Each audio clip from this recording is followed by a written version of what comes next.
apa benda ke, tapi tak tidur lagi. Itu nama qiyamul lail. Jadi beza qiyamul lail dengan tahajud ni dia memerlukan tidur. Walaupun sekejap. Walaupun tidur atas kursi dulu guru kata kan. Kita pukul 10 kita tidur atas kursi. Pukul 10 suku kita bangun. Tu dah boleh kita tahajud lah. Tapi dia bukan waktunya afdal lah. Dia bukan waktunya afdal. Dia waktunya ada afdal tu adalah dikatakan sepertiga malam. Sepertiga malam. Tu kita nak kena pilih waktu sepertiga malam ni. Dulu masa kami mengaji dulu, guru kata 2.5 ke atas.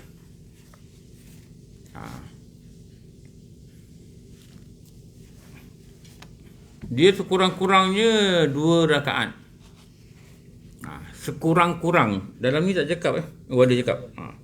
Sekurang-kurangnya 2 rakaat. Atau boleh dalam kitab Mu'tal Al-Badrain kata atau 4 rakaat. Atau 6 rakaat. Atau 8 rakaat. Dia boleh buat mana-mana. Sebab tu yang saya pernah cakap dulu daripada kitab Hidayatul Muta'allim wal Umdatul Mu'allim, dia kata seorang yang menuntut ilmu tu, kalau dia nak ingat ilmu yang dia pelajari tu, dia kena lakukan beberapa perkara. Antaranya dia mesti solat sunat tahajud sekurang-kurangnya 2 rakaat pada setiap malam. Ada 5 perkara saya tak ingat lah. Tu lama tak mengajar, banyak benda lupa tau. Tahajud kurang-kurangnya 2 rakaat. Yang lain tu tak ingat apa. Tapi bertahajud tu memang disebut. Kurang-kurangnya tahajud pada 2 rakaat setiap malam. Tu watak orang yang menuntut ilmu tu.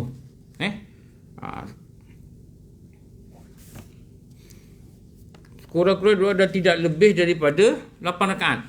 Tu Mu'tal Al-Badrain kata 2 ke, 4 ke, 6 ke, 8 ke.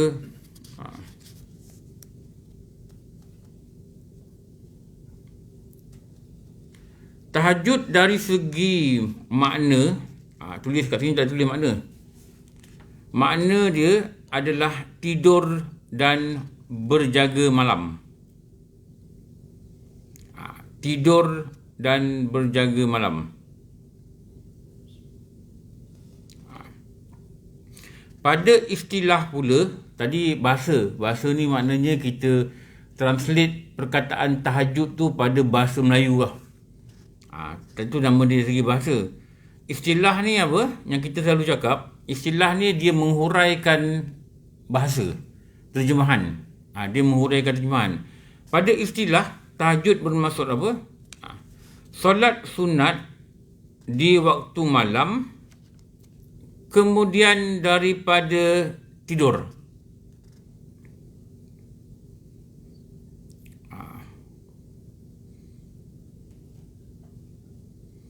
Solat sunat waktu malam kemudian daripada tidur.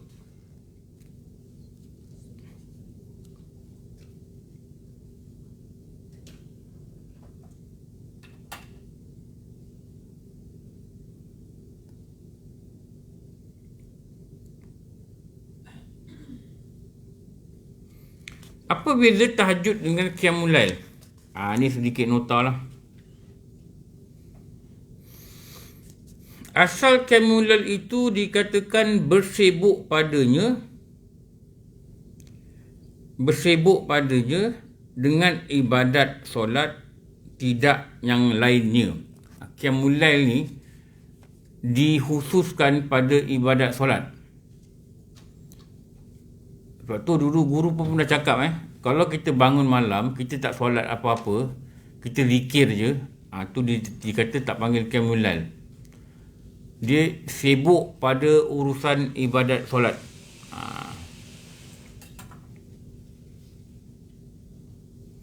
Dan ada juga ulama mengatakan disibukkan dengan ibadah lain, seperti dia kata membaca Quran. Boleh ke? Bertasbih dan sebagainya. Sebagainya maknanya apa? Tahlil ke, apa ke. Tapi pendapat yang utama mengatakan sibuk dalam solat. Jadi kita bolehlah buat. Lepas solat kita tasbih, lepas tasbih kita baca Quran, lepas tu kita doa, apa sajalah taat. Apa sajalah taat. Dia kata bersibuk dengan semata-mata taat. Pada rumusan ni dia katakan sibuk dengan semata-mata taat. Tu dinamakan qiyamul lail. Dan tidak perlu dikatakan dan terkadang tiada mendahulu akan dia oleh tidur. Qiyamul lail ni tak payah tidur tak apa. Tetapi mesti kemudian daripada solat isyak. Kalau tak solat isyak, dia tak layak untuk dipanggil qiyamul lail. Jangan biasakan buat macam orang biasa buatlah. Dia pukul 10, pukul 11 dia tidur, tak sembahyang isyak lagi. Lepas tu dia kata nanti bangun pukul 4 nak sembahyang isyak, boleh buat qiyamul lail sekali. Itu betul. Tapi masalah dia takut terlajak lah. Dia tak mengambil sikap berhati-hati. Isyak tu dah masuk dah 3 jam dah tu. 8.30 dah masuk. Sekarang dah 11.30. Semayang isyak dulu. Betul. Kalau tak terbangun malam pun tak apa. Bangun orang dah azan. Kurang-kurangnya isyak dah buat. Yang paling takut dengan isyak jalan. Kadang mereka dah mengalami benda ni. Tapi minggu depan mereka buat lagi kata. Tak apa. Padahal pengalaman dia dah ada dah. Maknanya dia terlepas isyak. Kenapa? Pada hajat nak mengejar sunat tu, yang dikatakan tahajud tu, qiyamul lail tu, dia kata tak apa, tidur dulu lah. Tidur dulu. Jadi sembahyang isyak pukul 4. Takut-takut nanti jaga-jaga orang azan. Jaga-jaga 6.30. Maknanya dah meninggalkan solat. Berusaha. Betul boleh qada, tapi dosa. Kenapa? Dah masuk waktu solat. Okey. Ada pun tahajud itu, tu beza tu, lagi tajuk pula. Maka tidak ada ia, melainkan kemudian daripada tidur. Kita dah tahu beza dah. Kita dah beza dah. Tahajud itu ialah qiyamul lail. Qiyamul lail itu tak semesti tahajud. Itu beza. Selalu kalau orang buat program dekat surau, malam ni ada apa? Apa perkataan dia pakai? Betul. Malam ni ada qiyamul lail. Dia tak kata malam ni ada tahajud. Qiyamul lail ni dikatakan menyibukkan diri dalam serba-serbi taat. Tapi kalau bangun 4 pagi baca WhatsApp tengah jam, itu bukan qiyamul lail lah tu. Itu qiyamusab. Sibuk WhatsApp. 4 pagi baca apa lagi? Dah lah tu. Siang tak cukup nak baca. Baca grup ni, grup tu senyum tu orang depan handphone. Tu bukan qiyamul lail, qiyamusab. Apa benda jadi begitu? Dia menyibukkan diri. Maknanya dia ada qiyamul lail, ada ihya'ul lail. Kalau nak guna perkataan dalam kitab lah, ihya'ul lail. Menghidupkan malam. Ihya' ni menghidupkan malam. Itu iaitu menunaikan malam, dan kebanyakan malamnya itu dengan berbagi-bagi ibadat. Itu nama menghidupkan malam tu, nama qiyamul lail. Qiyam ni, perkataan qiyam ni maknanya berdiri lah. Bukan berdiri je, tak. Menghidupkan malam dengan berbagai-bagai ibadat, seperti solat, zikir, membaca Quran dan umpamanya. Saya ambil daripada kitab Syarah Mutala'al Badrain. Ni kitab. Dulu kita ambil kat Patani, tak tahu ingat dah. Baba Rochdi bagi ijazah dulu, ingat kitab kita pergi kan. Duduk cerita-cerita lebih kurang, dia sign satu surat dulu dekat buku dia sign.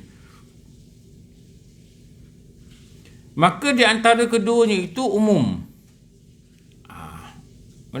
Antara kedua umum. Maka dikatakan menghidupkan malam itu terlebih khusus. kerana melengkapi semua malam atau kebanyakan malam.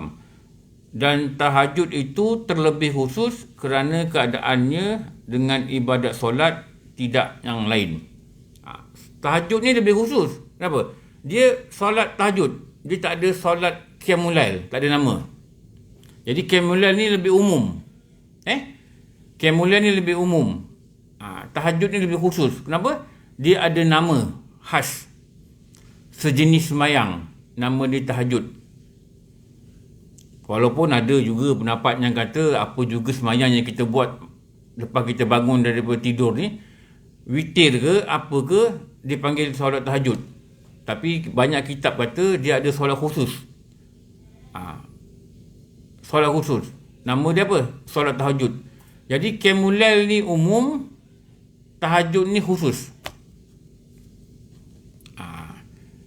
Macam kita katalah, kayu tu umum, jati tu khusus. Dia ada umum, dia ada khusus. Maknanya semua jati mesti kayu, semua kayu tak semesti jati. Jadi dia ada umum khusus lah. Jadi khusus ni pada apa? Pada tahajud.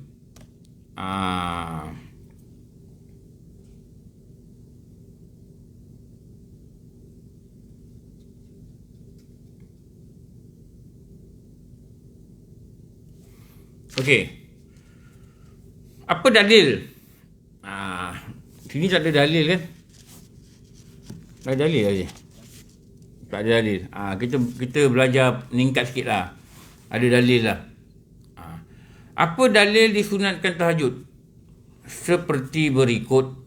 Kita belajar sikit-sikit dalil dia. Ini surah Al-Isra ayat 79.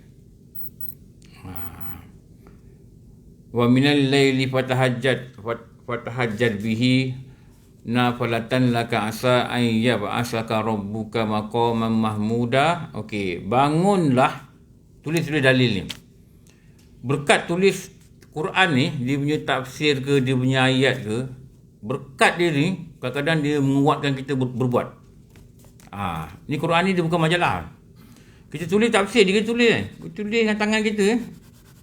Dia nanti dia ada keberkatan dia sendiri. Moga-moga dia daripada tangan yang kita bergerak ni dan mulut kita baca ni, akal kita memahami ni, dia menggerakkan seluruh jasad bangun. Ini yang guru-guru cakap lah. Saya sampaikan guru cakap je.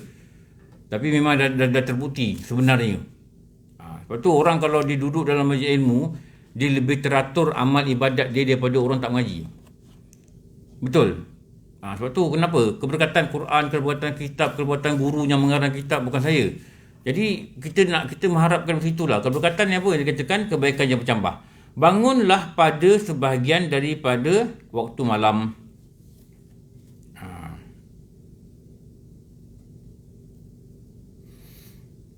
Bangunlah pada sebahagian daripada waktu malam, serta kerjakanlah sembahyang tahajud padanya.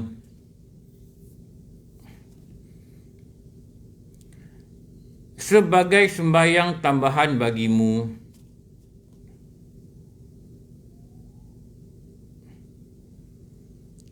Semoga Tuhanmu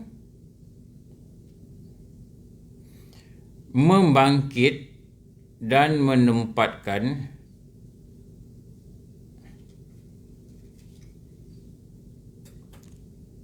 kamu pada hari akhirat di tempat yang terpuji. Supaya Allah Ta'ala bangkitkan kita ni, insya-Allah dengan rahmat dia, dan tempatkan kita pada hari akhirat di tempat yang terpuji. Maqaman mahmudah. Sifat mahmudah kan? Pernah dengar? Sifat mahmudah. Sifat terpuji. Ni makam ni tempat. Martabat. Yang terpuji.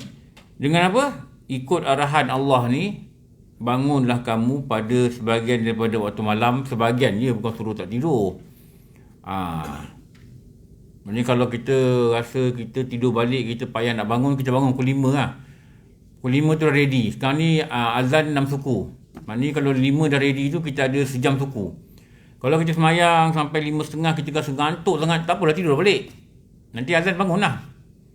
Azan bangun lah. Dulu guru kata sunnah Rasulullah tu gitu. Sebelum azan tu dia akan baring. Dia akan baring, dan bila nak azan, nanti Bilal akan ketuk rumah Rasulullah ni, kata nak masuk waktu. Dulu mana ada TV kan, mana ada jam. Jadi Bilal yang beritahu Rasulullah nak masuk waktu subuh. Jadi kalau kita rasa-rasa kita ni jenis boleh tidur sekejap 10 minit, bolehlah tidur, tak apa. Tapi kalau rasa tidur ni tak boleh 10 minit, 1 jam kena tidur, itu bukan tidur, itu namanya membuta, maka janganlah tidur. Kan jaga-jaga 7.30. Betul, pukul 6 tidur 7.30 jaga. Tubuh-tubuh dah habis dah. Jangan tidur. Jangan tidur. Okey. Lagi satu, kita tengok apa? Surah Az-Zariyat.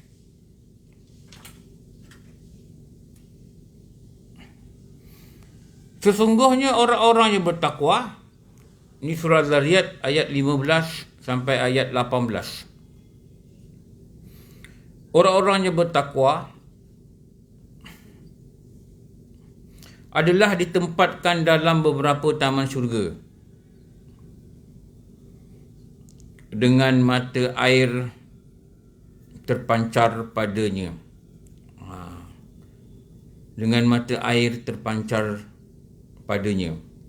Hal keadaan mereka di sana sentiasa menerima nikmat.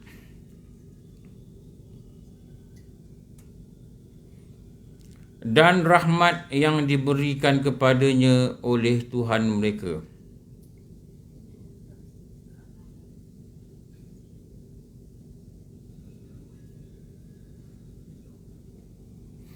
Sesungguhnya mereka di dunia dahulu adalah orang yang berbuat kebaikan. Ini tak habis lagi Ini Allah Ta'ala berfirman ni, dia kata apa? Syurga ni macam ni. Ada air sungai-sungai terpancar. Dia kata ni orang yang bertakwa adalah ditempatkan dalam berapa taman syurga. Syurga ni ada taman-taman. Hal keadaan mereka di sana sentiasa menerima nikmat dan rahmat diberikan kepada mereka oleh Tuhan mereka. Sesungguhnya mereka di dunia dahulu adalah orang-orang yang berbuat kebaikan. Apa kebaikan dia yang dapat waktu syurga ni? Ni sambungan dia ni. Mereka senantiasa mengambil sedikit sahaja masa dari waktu malam untuk mereka tidur. Malam hari tidur, tapi tak tidur lama. Jadi tidur daripada lepas isyak pukul 9.30, jaga-jaga pukul 7. Macam budak remaja pun tak tidur macam ni. Patutnya umur dah meningkat, patutnya kadang-kadang kita biasa dengar cerita kan, orang dah meningkat umur kan, susah tidur malam. Baguslah payah tidur malam.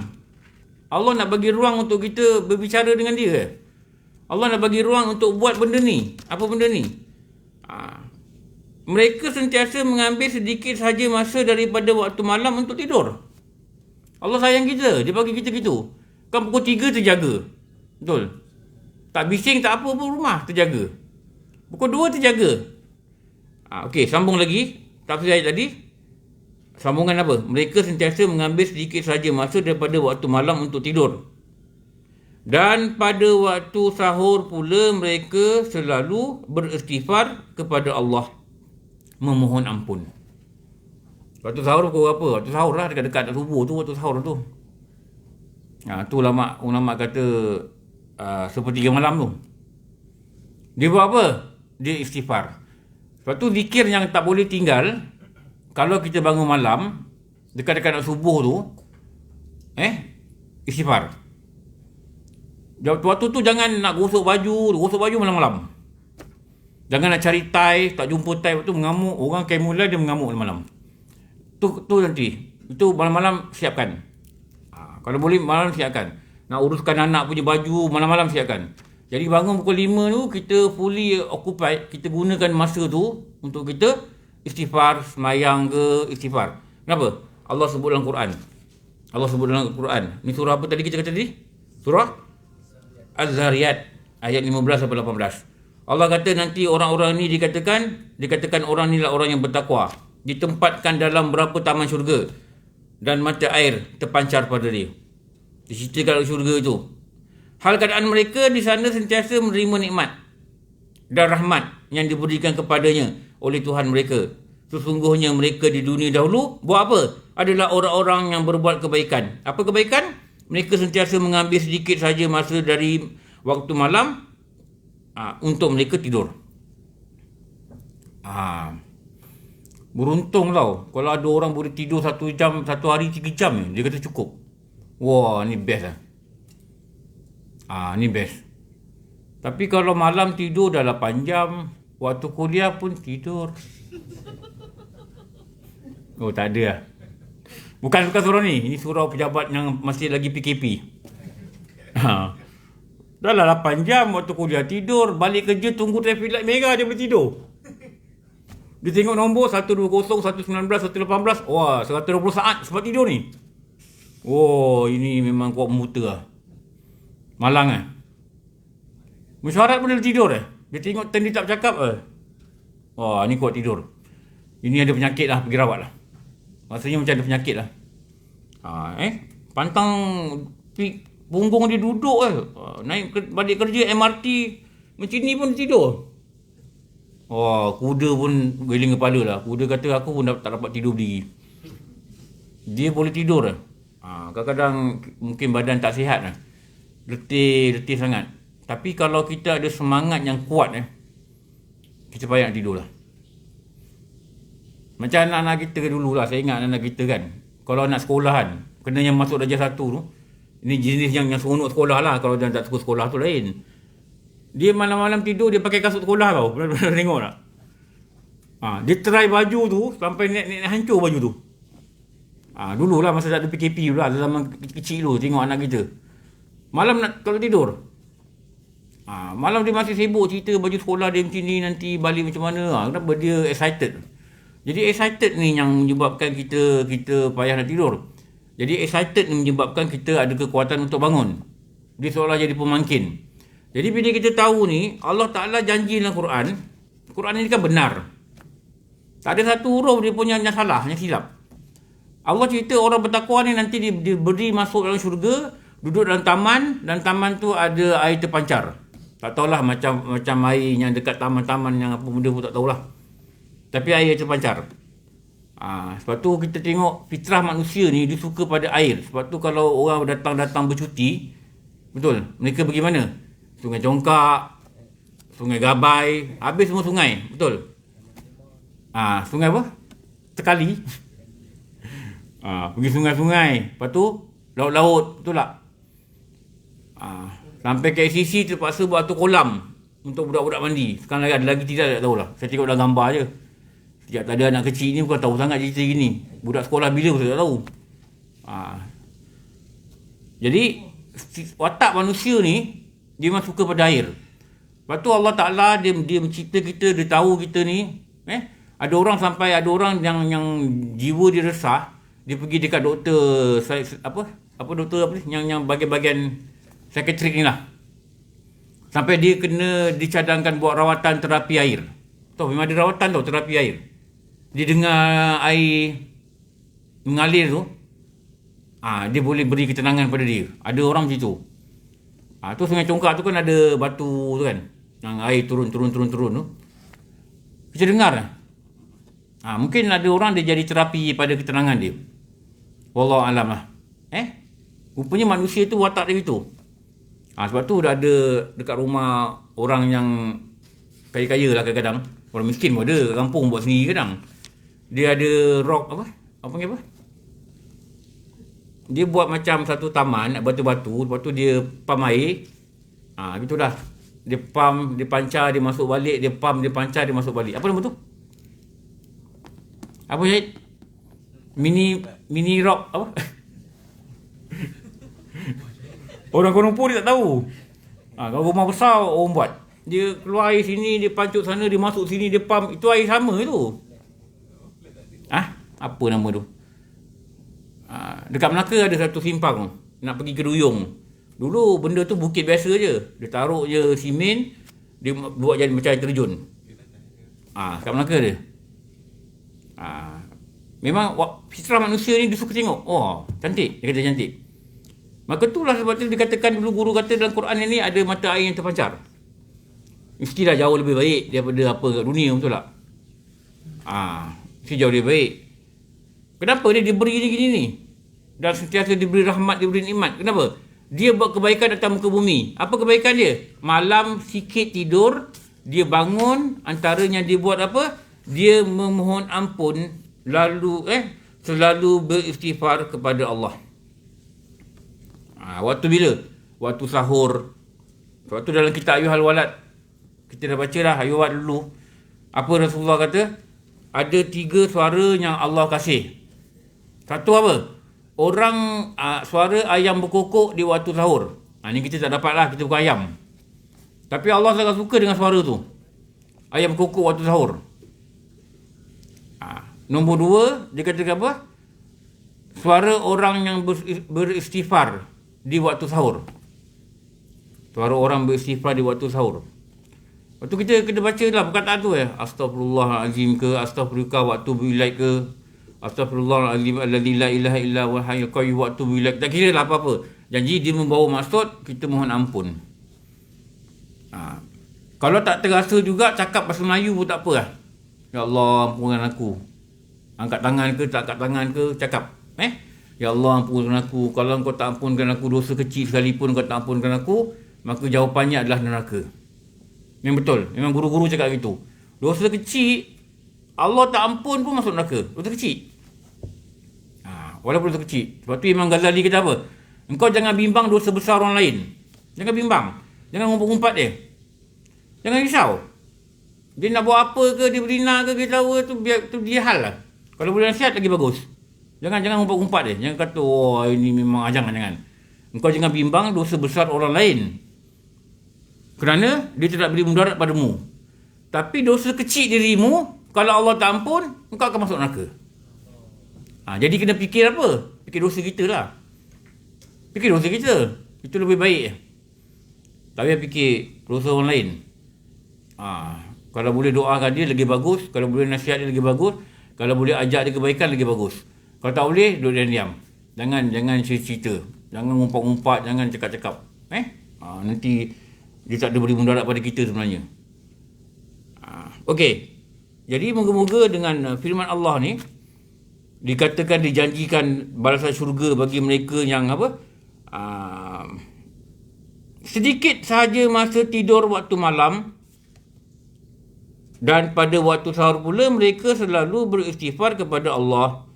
Waktu Rasulullah kata seorang perempuan yang bangun di waktu malam, kemudian mengejutkan pasangan dia untuk sama-sama lah semayang ke apa ke, dan pasangan dia tak jaga, dia ambil air, dia ringgis kat muka pasangan dia, Allah Ta'ala akan beri rahmat kepada perempuan tu. Sama juga orang lelaki bangun malam, kejut pasangan dia, tak bangun, dia ambil air, dia ringgis, maka Allah akan beri rahmat. Jadi dia punya pengajaran apa? Bangun, kejut orang rumah. Bangun, kejut suami. Kejut. Nanti dua-dua bangun lah. Dua-dua semayang. Dua-dua istighfar. Baca Quran sama-sama. Dia baca lah juzuk dia. Tak apalah, kita baca juzuk kita lah. Allah Ta'ala akan beri rahmat pada pasangan. Beri rahmat pada pasangan. Baru boleh ambil gambar. Wah, sweet lah. Til jannah. Baru boleh cakap. Ini ambil gambar dengan rumah pakai semak ketat. Til jannah. Macam mana pula semak ketat til jannah ni? Tak masuk akal. Betul.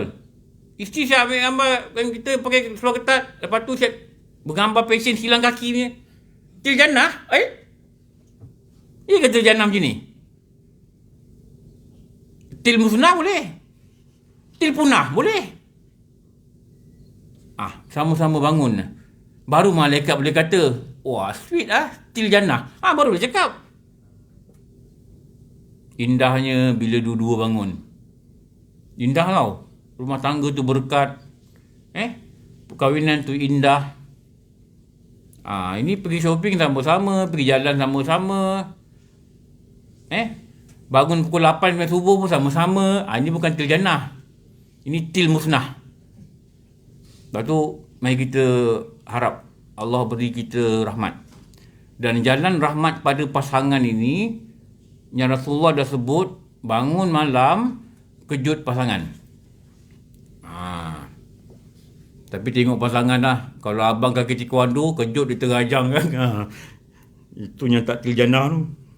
Okey. Apa kelebihan dia? Sikit kita cerita kelebihan dia. Mula kita baca dululah. Waktu paling afdal. Saya terkejar nak cepat ni kenapa? Takut minggu depan PKP balik, saya tak dapat habiskan tahajud. Sekarang kau boleh jangka tau. Kita buat tak apalah, lagi minggu depan ke lagi sambung. Allah PKP balik pula. Tunggu lagi 6 bulan. Kitab pun dah hilang. Ni okey lah kitab ada ni. Pergi surau lain, Ustaz, saya beg buku, beg belajar hilang. Beg belajar pun hilang. PKP beg belajar hilang. Dia cari dulu dia kata. Tu yang saya kata terkejar-kejar nak habiskan ni. Waktu paling afdal untuk bersolat tahajud. Tu dia katakan. Itu ialah tengah malam yang akhir. Ada kata tengah malam akhir. Apa ni? Hadis. Riwayat. Dia kata riwayat dia apa?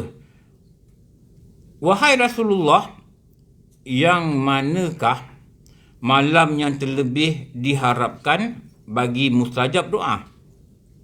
Daripada soalan ni lah. Manakah masa malam yang diharapkan mustajab doa? Maka Rasulullah bersabda, tengah malam yang akhir.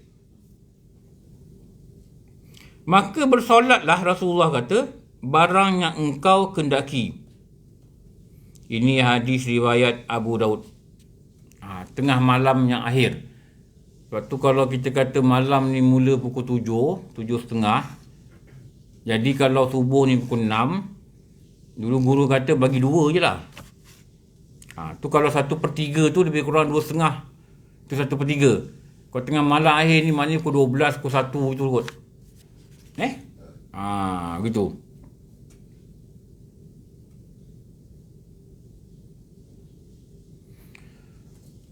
Rasulullah buat semayang apa tengah malam? Ini lagi satu. Daripada Aisyah radhiyallahu anha. Siapa yang tahu? Isteri dia yang tahu. Betul tak? Sahabat mana tahu, tak tidur rumah dia. Isteri ni dia tahulah kita bangun tak bangun. Sebab tu kadang-kadang isteri, kalau isteri tu kadang nak ajar dia nak ikut kuliah kita kadang-kadang, sebab dia tahu kekurangan kita. Tapi isteri saya tak. Isteri saya dia memang belajar dengan saya sejak kahwin. Tu yang saya suka tu. Sebab apa? Dia tahu kita punya kekurangan, dia tahu kita punya kelebihan, tu semua dia tahu.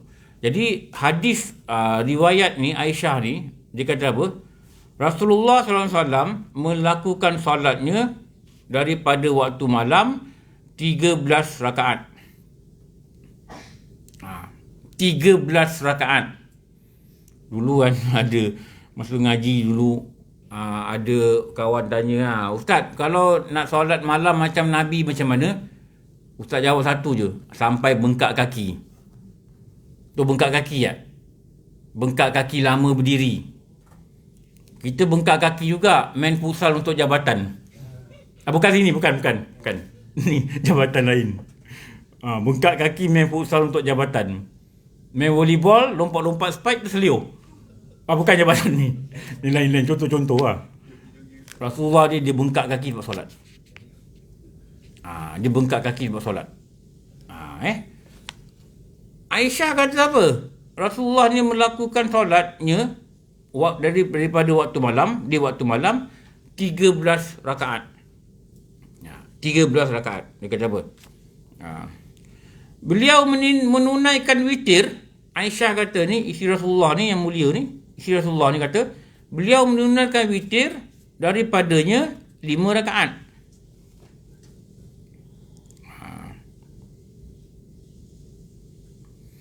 Beliau tidak duduk pada suatu daripada 5 itu kecuali pada akhirnya. Maknanya dia buat 5 rakaat direct. Rasulullah semain 13 rakaat, 5 tu witir. Jadi kalau tolak 5, bakinya berapa? bakinya 8 lah. Sebab tu Allah yarham Ustaz Fadli Yamani kan. Dulu kami pernah belajar dengan dia lah. Kitab apa? Muniatul Musalli. Tak sempat habis lah dia meninggal. Lepas tu sekarang ni kelas tu masih berjalan. Ni dah lama tak ada kelas ni. PKP. Ustaz Ridauddin sambung lah. Ustaz Ridauddin sambung. Dia kata guru-guru kami pesan, dan saya masih ingat lagi lah pesanan dia ni. Dia kata semayang ni paling kurang mesti 50 rakaat satu hari. Termasuk solat apa? Solat fardu. Dia pesan, dia kata kalau nak jadi orang tuntut ilmu ni paling kurang mesti capai 50 rakaat. Solat wajib baru 17. Jadi ada baki lagi berapa? 17, 50 tolak 17. 30? 33 kot. Betul 33. 33 betul lah 33 kan. Dia kata rawatib jangan tinggal. Rawatib ada berapa? Muakkad dengan gairu muakkad. Subuh 2, Zuhur ada berapa? 8. Zuhur 8 lah, 4. 10. Asar 4. 16. Maghrib ada 4. Sebelum selepas 20. Isyak ada 4. 24. 24 lah. Betul ke 24? Betul. 2 campur 8 campur 4, 14. 14 campur 8, 22 lah, 22. 22 kan? Betul kan 22 kan? Jadi 22 campur 17, 39. 39. Lepas tu, witir 3. Jadi 42. Ini sehari semalam Duha 2. Jadi 45. 44 lah. 40 campur 2. Lama tak datang ngaji, campur pun salah ni. 44. Kau ni buat malu lah. Aku yang bukan engineer pun tahu. 44. Lagi berapa? 6. 6. Tahajud 2. 46. Taubat 2. 48. Hajat 2. Ni dulu dia bagi kami homework. Tapi dia tak pernah check lah. Dia tak pernah tanya lah buat tak buat kan. Tapi dia kata saya minta pelajar kat sini buat. Paling kurang capai 50 rakaat. Ini guru-guru mereka cerita tau. Guru-guru lama ni. Saya ingat dulu kelas terakhir kan. Saya jumpa dia lepas ngaji Saya salam dia, cium tangan dia. Saya kata, Ustaz beli serban kat mana? Itu soalan saya tanya dia. Sebab serban dia kemas cantik. Dia kata saya beli kat Kemboja, dia kata. Saya beli kat Kemboja kata. Saya baru nak sambung, ada orang lain datang pula. Tanyalah ini lah itu dah. Saya pun tak dapat nak berbual dengan dia lah. Itulah last kita jumpa dia. Lepas tu kita dengar dia pergi China, dia nak bawa balik apa? Dia nak bawa balik anak-anak yatim kat China ni, nak letak kat pondok dia. Tu tujuan dia nak tanggung. Dia nak ambil 28 orang. Saya dengar kata lah, dia orang kata gitu. Dia rebah dekat airport. Airport tak tahu mana, kat China lah, kat mana China. Dia meninggal kat sana lah. Apa yang kita nak cakap, mereka ni betul-betul sungguh-sungguh lah. Betul-betul sungguh-sungguh dalam dakwah. Jadi 50 rakaat inilah yang pernah dipesan kepada kami lah. Okey. Jadi dikatakan Rasulullah ni buat witir pernah dalam satu hadis dia kata berapa? Dia katakan 5 rakaat. Sikit lagi. Maka dikatakan yang mustajab doa ni ada hadis kata separuh malam. Maka jika dia bagikan malam itu 2 nisfu. Nisfu ni apa? 2 tengah lah, nisfu ni tengah lah. Nisfu Syaban kan, 15 Syaban kan, nisfu Syaban. Satu untuk tidur dan satu lagi untuk qiyamul lail. Maka dia kata nisfu yang kedua itu lebih afdal.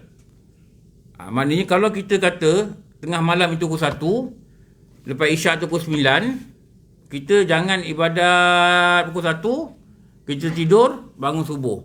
Yang eloknya kita tidur dulu, pukul 1 kedua bangun, ibadah pada nisfu yang kedua. Itu lebih afdal. Itu lebih afdal.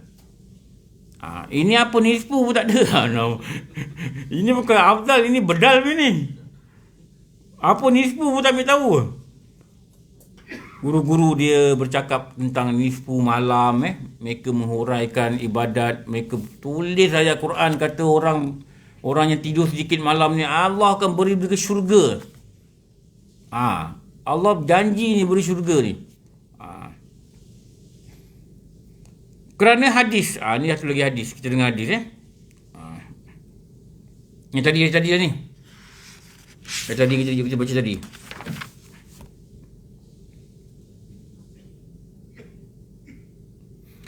Kata ulama Syafi'iyah dan Hanafiyah. Apa benda ni? Ulama Syafi'iyah ni, ulama mazhab Syafi'i lah. Kalau Hanafiyah, ulama mazhab Hanafi. Gitulah. Jika dijadikan malam itu 3 sulus. 3 sulus apa? 3 bahagian. 3 bahagian. Sebab tu kitab pondok ni, kalau tak mengaji, jangan baca. Nanti mabuk. Perkataan dia kita tak faham. Maka beribadat ia 1/3. Dan tidur ia 2/3. Okey, kalau bagi 3, lepas isyak, kalau lepas isyak ni habis isyak pukul 9, pukul 6 subuh. Kita kira congal lebih kurang lah. Jadi lebih kurang ada berapa jam? 9 jam. 9 jam. Maka dikatakan, maka dijadikan malam itu 3 bahagian, maka beribadat ia 1/3 dan tidur ia 2/3. Disuruh begitu. Ulama suruh begitu. Jadi kalau 2/3 ni pukul 9 sampai pukul 3. Itu 2/3. 1/3 ni pukul 3 sampai pukul 6. Agaknya itu Nyapi Ramli buat pukul 3 pagi agaknya. Pukul 3 dia. Pukul 3. Kadang-kadang kita ni tertipu tau dengan alasan kita tau. Kenapa tak bangun malam? Ngantuk besok kerja. Kita kata tau. Tapi kalau besok tak kerja, ini lagi PKP ni. Kerja apa? KDR apa? KDR. BDR. Beribadat dari rumah. Alhamdulillah. Ini bukan beribadat, saya buat part time lagi. Buat kuih tart, jual online. BDR apa? Bekerja dari rumah. Bekerja dari rumah. Ni dah habis dah ni? Ada lagi? Masih. Itu biasa dari rumah. Ada laptop sekejap je. Bukan 8 jam kerja kan. Kalau bos tak call, buat apa? Kalau bos tak call, tak ada apa kerja. Beribadah. Allah. Tu yang aku rindu nak datang surau ni. Tadi masuk bau wangi. Kapet rasa lembut. Surau para wali gitulah. Allah Akbar. Ni handphone ni 3 hari tak charge hidup ni. Wali? Betul tak? Yang dah pegang pun wali. Aduh, beribadah dari rumah. Aduh. Ya ke? Okey. Baca apa tadi? Dah lupa dah. Maka dia kata beribadat ia 1/3 dan tidur ia 2/3 malam. Maka 1/3 yang tengah itu afdal daripada yang 2 lagi. Tengok. Ada pendapat kata gini. 2/3 ni 1/3, 1/3, 1/3. Yang afdal 1/3 yang tengah. Pukul berapa ni tengah ni? Kalau kata 9 sampai 6 bagi 3 jam. 9, 12, 3, 6. Jadi yang afdal ni mana? 23. Tapi tidurlah dulu. Tidur dulu. Ini pendapat apa? Ulama daripada Imam Syafi'i dan ulama daripada mazhab Imam Hanafi. Dia kata maka 1/3 yang tengah itu afdal daripada 2 lagi. Dan yang afdal mutlak daripada mazhab Hanafi dan Syafi'i dan Hambali. Dan dia kata pada mazhab yang 4.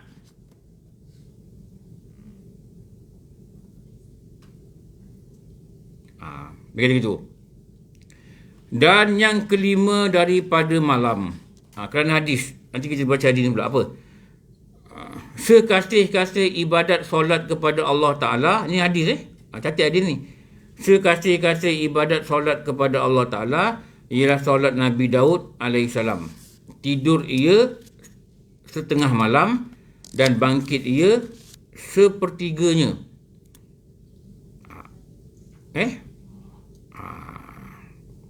Itu dikatakan sepertiga malam tu. Jadi pada keempat mazhab ni dikatakan afdal juga diibadat pada sepertiga malam. Ada yang kata sepertiga ujung, ada yang kata sepertiga yang tengah. Yang penting ni kita kena bangun ibadat lah. Yang penting kita bangun ibadat. Ini tiga mana pun kita tak ambil, tu yang tak bagus tu. Tu yang tak bagus. Dulu saya pernah dengar khutbah Jumaat ni. Ada guru pondok. Daripada mana? Negeri Sembilan ke mana? Dia ada baca dekat rumah saya lah. Dia cerita pasal solat malam lah. Dia kata ada daripada kitab-kitab Arab ni, ada satu kisah. Umar Al-Khattab, dia panggil seorang ahli perniagaan. Dia tanya, kamu tak sembahyang malam ke? Tanya. Dia kata, aku tak sembahyang malam pun perniagaan aku okey. Lebih kurang gitu dah masuk dia. Maka Umar kata, tidakkah aku tahu orang yang bangun sembahyang malam ini adalah orang yang Allah kasih. Dan orang yang tak bangun sembahyang malam ini adalah orang yang Allah benci. Dia kata gitu. Terkejut dia. Itu Umar Al-Khattab punya perkataan. Maksudnya kalau tak dapat bangun malam, Imam Ghazali kata, kerana engkau memiliki dosa di siang hari. Kalau hari-hari tak bangun malam, hari-hari buat dosa. Cuma tak perasan ni dosa apa. Mungkin tak mencuri, mungkin tak merogol, mungkin tak ada buat apa-apa dosa yang besar. Tapi dalam kitab kata lupa Allah itu juga dosa. Minum air tak ada bismillah tu. Tak ingat Allah bagi air. Macam mana Allah aturkan air Gau ni daripada Temerloh Syed. Kampung Sungai Gau. Ya. Saya pernah pergi kilang ni. Ini yang cerita dia guru tu berdoa kan. Surau tu daif. Saya ada lawat. Tapi masa datang tu pondok mereka dah pindah. Maka guru tu dapat mimpi. Suruh tengok ada air keluar daripada belakang pondok. Ni cerita betul ni. Ni air ni. Air ni. Mereka pergi cek dekat jabatan apa? Jabatan air ni nama apa? Mereka kata air ni bagus. Siapa yang aturkan ni sampai kat sini dan kita minum? Siapa yang aturkan ni? Allah. Minum air tanpa mengingatkan siapa yang beri, siapa yang atur. Dulu guru kata, itu dosa bagimu. Itu dosa-dosa yang kita tak nampak. Lepas tu, kadang malam hari kita rasa tak boleh bangun. Lepas tu, nafsu ni, dia tak nak, kita rasa bersalah. Kerana orang yang dikatakan orang beriman ini, dia sentiasa merasa berdosa. Dia bagi alasan apa? Apa bagi alasan? Belum tak bangun malam. Apa alasannya selalu dia? Apa tembok yang kita buat keliling diri kita supaya kita selamat, orang tak nampak, kita tak nampak, tak kata kita salah. Apa alasan dia? Kenapa tak bangun malam? Apa jawapannya? Autopilot keluar dari mulut. Ker. Nama pun kerja raya. Kerja. Betul tak? Okey, buktikanlah. Buktikan betul kerja. Hari Sabtu tak kerja. Malam bangun. Buat tu dulu tak apa. Malam pukul 3 bangun. Besok hari Sabtu tak kerja.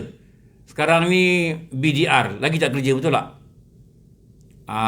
Berkiamulail dari rumah. BDR. Bangunlah malam. Betul. Bos kita pun tak cari kita pukul 7. Betul. Pukul 8 pun tak cari kita lagi. Mungkin dia cari kita pukul 9, pukul 10. Bukan dia cari kita tengah malam pun. Tak ada. Saya tak pernah kerja kerjaan lah. Saya pernah kerja swasta. Swasta memang kalau orang kata orang gila boleh sihat, orang sihat boleh gila. Pukul 11 buat WhatsApp. Kita tengok dah 11.45. Dia cakap dia saja dalam grup. Those involved in this project, please update me. Kita kata besok kot nak update. Pukul 12 dia WhatsApp kita personally. Where's your update? Tu rasa nak genggam handphone sampai hancur tu. No. Tapi dah kerja kan? Buka laptop pukul 12. Update jugalah. Progress ke apa benda ke. 12 suku hantar. Sekolah swasta dia memang gitu. Handphone tak boleh off. Kalau handphone off, hukum dia haram. Haram pada majikan, bukan haram pada syariat. Saya masa jaga maintenance dulu, satu 017, satu 019. Lepas tu saya jaga projek 017. Company tu ambil projek 011. Maintenance fiber optik. Pukul 2 dia bunyi. Bang, fiber putus bang. Yang tukar telefon tu mengantuk suara dia. Bang, fiber putus. Kita pun ngantuk dekat tidur kan. Kalau kabut cari budak pergi. Sebab dia mesti sampai site 1 jam. Kalau 1 jam tak log in dekat site, kena denda RM20,000. Pergi lah. Budak-budak kata, bang, surat saman banyak. Kau bagi-bagi besar, aku tak tahu. Surat saman lah, speed trap kan.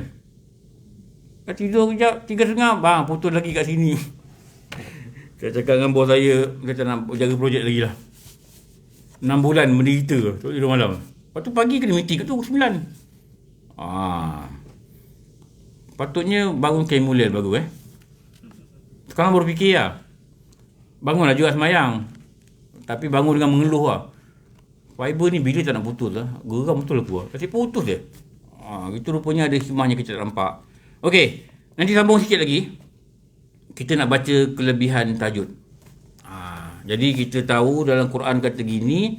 Kita tahu waktunya baik begini. Kita tahu Rasulullah buat begini. Lepas tu kita tengok berapa hadis yang menyatakan kelebihan orang solat malam ni. Semoga dia jadi apa? Dia jadi pemangkin untuk kita buat. Ulama kata kalau engkau malas buat taat, engkau tengok kelebihan. Supaya engkau dapat buat. Kalau engkau rajin buat maksiat, engkau tengok ancaman dosa dan siksa yang Allah janjikan. Baru engkau berhenti buat maksiat. Begitulah.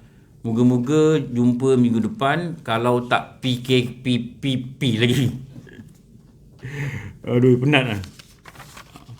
Ini pun cari kitab mana taruh kitab InsyaAllah. Nanti tanda lah. Tanda dekat muka 39. Tadi saya datang, saya cek dekat kitab ni. Macam-macam tanda ada. Muka 38 ada, 28 ada, 27. Kita mana satu sambung ni. InsyaAllah nanti jumpa. Alhamdulillah Rabbil Alamin. Wassalatu wassalamu ala sayyidina Muhammad wa ala alihi wa sahbihi ajma'in. Rabbana atina fid dunya hasanah wa fil akhirati hasanah wa qina adzabannar. Wa sallallahu ala sayyidina Muhammad wa ala alihi wa sahbihi wa baraka sallam. Alhamdulillah Rabbil Alamin. Ampun maaf semua. Pasti banyak kurangan dalam penyampaian. Wabillahi alam. Wassalamualaikum warahmatullahi wabarakatuh.